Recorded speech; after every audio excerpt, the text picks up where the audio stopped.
শেখ আহমদুল্লাহ সাহেব ভালো আলেম, যোগ্য আলেম। গিয়াসউদ্দিন তাহিরি সাহেব সেও যোগ্য আলেম, ভালো আলেম।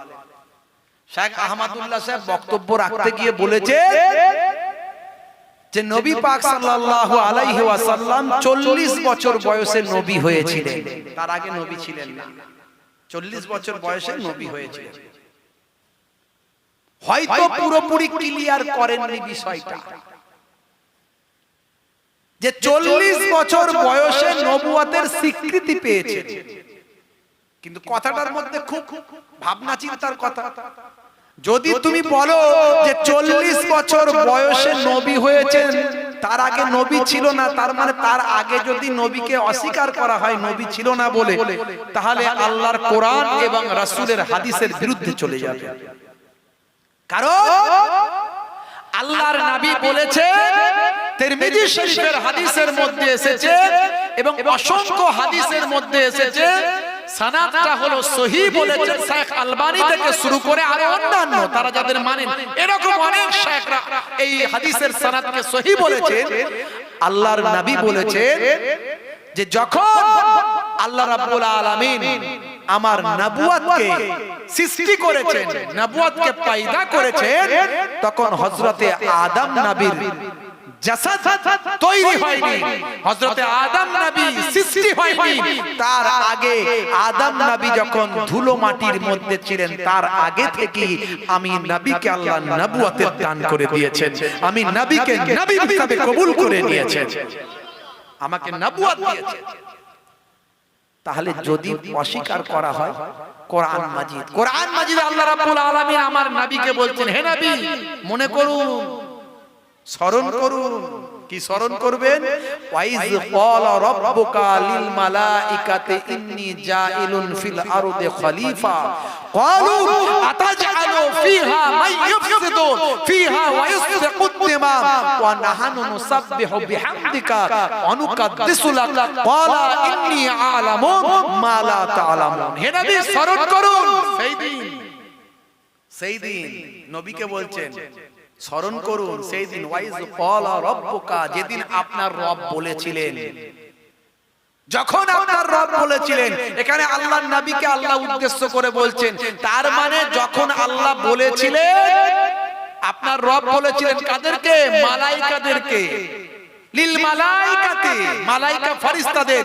সেদিন তার মানে আল্লাহর নবী সেই দিনে আল্লাহ রাব্বুল আলামিন আমাদের নবীকে রূহানি হালাতে রেখেছিলেন, নবী করে রেখেছিলেন, এটা প্রমাণ হয়ে যায়।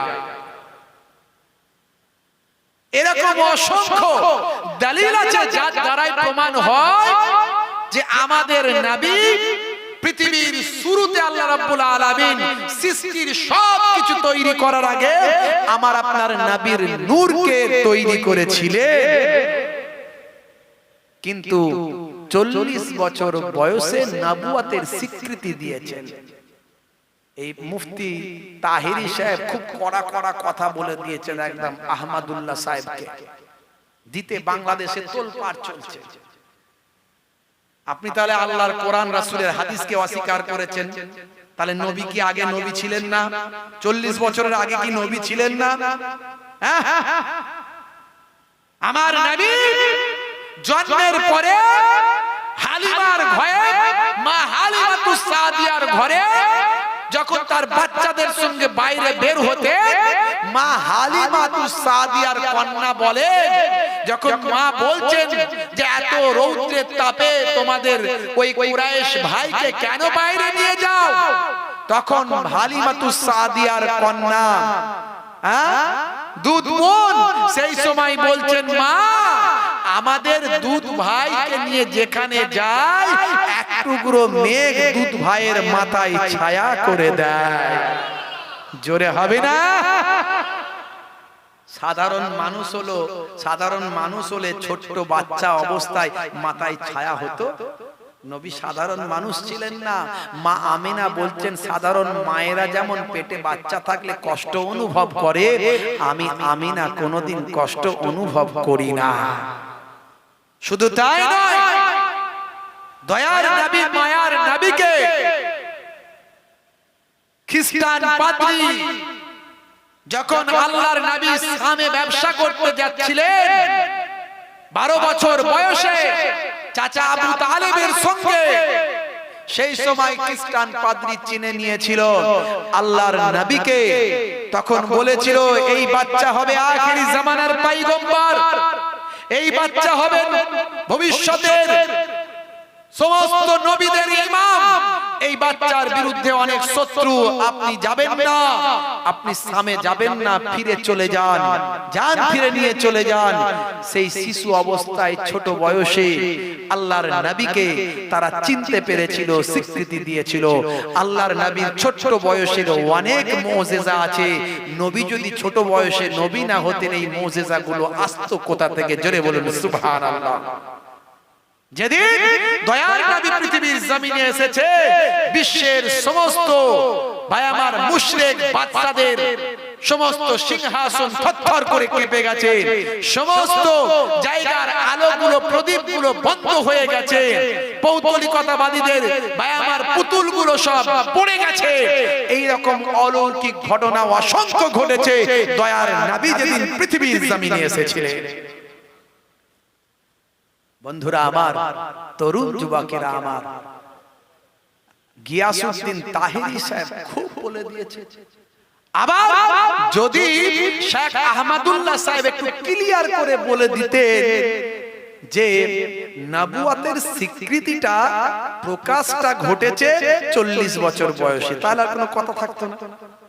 মানে সব দিকেই বাংলাদেশে আবার গিয়াসউদ্দিন তাহেরি সাহেব এমন কড়া কথা বলেছেন যেটা ওইভাবে না বলে অন্যভাবে বলা যেত। হে তরুণ যুবকেরা, হে আমার বন্ধুরা, হে আমার মুরব্বিয়ানেরা, শুনে রেখেন দিন বাবা, আপনারা আমার নবীকে আল্লাহ রাব্বুল আলামিন নূর নবী করেছেন। তবে তিনি শুধু নূর তা নয়, তিনি নূরওয়ালা মানুষ। তিনি যে মানুষ নয় তাহলে কি ফারিস্তা নাকি? না, ফারিস্তাও নয়, তিনি মানুষ কিন্তু নূরওয়ালা মানুষ। হে তরুণ যুবকেরা, হে আমার মুরব্বিয়ানেরা, তিনি কবিরা কবির ভাষায় বলেছেন মুহাম্মাদুন বাসারুন লাইসা কাল বাসারি ইয়াকুতুন হাজারুন লাইসা কাল হাজারি। মুহাম্মদ সাল্লাল্লাহু আলাইহি ওয়াসাল্লাম তিনি মানুষ, মানুষ সত্য, কিন্তু তোমার আমার মতো মানুষ নয়। ইয়াকুত পাথর, ডায়মন্ড পাথর, হিরে পাথর, পাথর সত্য, কিন্তু রেল লাইনের ধারে গড়াগড়ি করা পাথর নয়। হে তরুণ যুবকেরা, যারা বলবেন নবী আমাদের মতো মানুষ, আমরাও যেমন করি নবীও তেমন করে, তার মানে আমি অন্যায় করি নবীও করে, নবীকে অপরাধী বানালে ঈমান থাকবে না, সাধারণ অতি সাধারণ মানুষ বানিয়ে ফেললে ঈমান থাকবে না।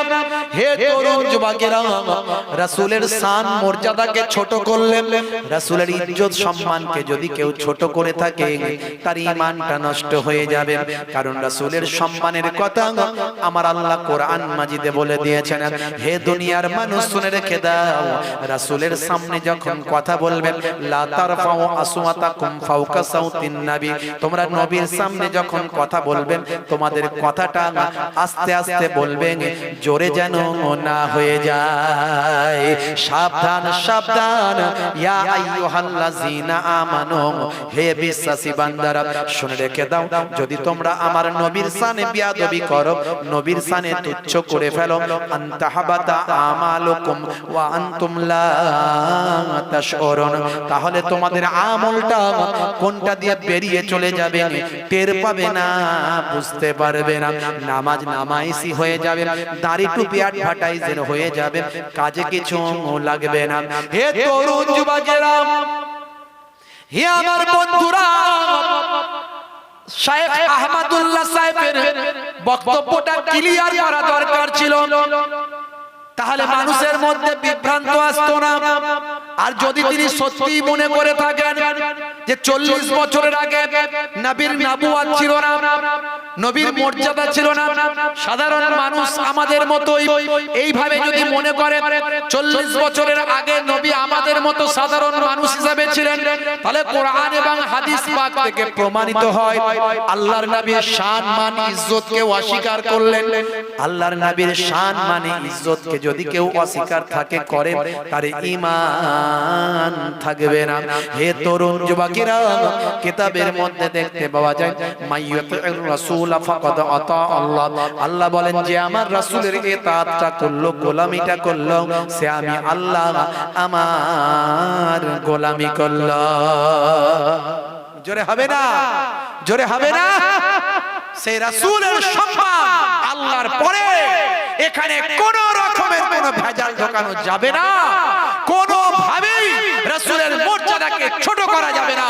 বাংলাদেশের কিছু কিছু বক্তা আলেমরা বলে কালেমা শরীফ একসঙ্গে লেখা যাবে না। কালেমা শরীফ নাকি একসঙ্গে লেখা যাবে না, লা ইলাহা ইল্লাল্লাহু মুহাম্মাদুর রাসূলুল্লাহ, এটা নাকি লিখলে আল্লাহর সঙ্গে নবীর নাম লিখলে নাকি শিরক হয়ে যাবে। বলুন নাউজুবিল্লাহ, বলুন নাউজুবিল্লাহ। এরা সব কোন জায়গায় পৌঁছে গেছে একটু চিন্তা করুন। নবীর মহাব্বতটা আমাদের কাছ থেকে সরিয়ে দিতে চায়, নবীকে সাধারণ বানিয়ে দিতে চায়, অথচ দয়ার নবী হলেন স্পেশাল নবী, সমস্ত নবীদের ইমাম, ইমামুল আম্বিয়া। শেষ নবীকে আল্লাহ ইমামুল আম্বিয়া বানালেন। জোরে বলুন সুবহানাল্লাহ। সমস্ত নবীদের ইমাম বানালেন। সেই নবীর মর্যাদাকে এরা ছোট করতে চায়। কোথা থেকে ছোট করবে?